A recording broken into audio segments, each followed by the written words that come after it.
There's this boat that I remember seeing in a harbor once, and it said, "Don't analyze your pleasures." And I thought that was a really interesting name for a boat, first off, but it was a really interesting phrase. And so I thought about that and I was like, well, don't analyze your fuel.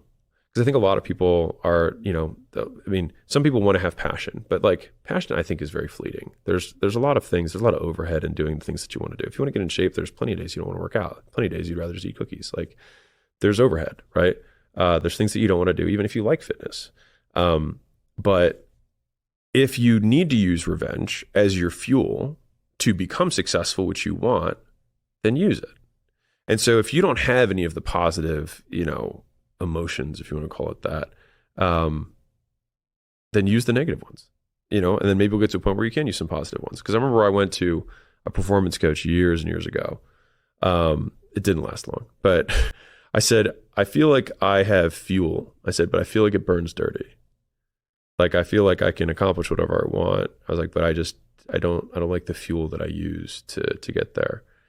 And she didn't really have a good answer for me, but that's why it didn't last very long. But even going through the process of asking the question made me think about it. And I was like, why do I say it burns dirty? Like, what about it does it affect in my life?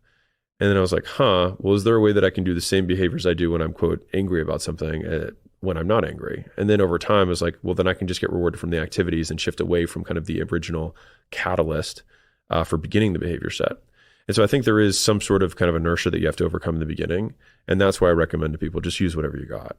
If you're ashamed, use that. If you're scared, use that. If you're anxious, use that. If you're angry, use that. Use whatever you have.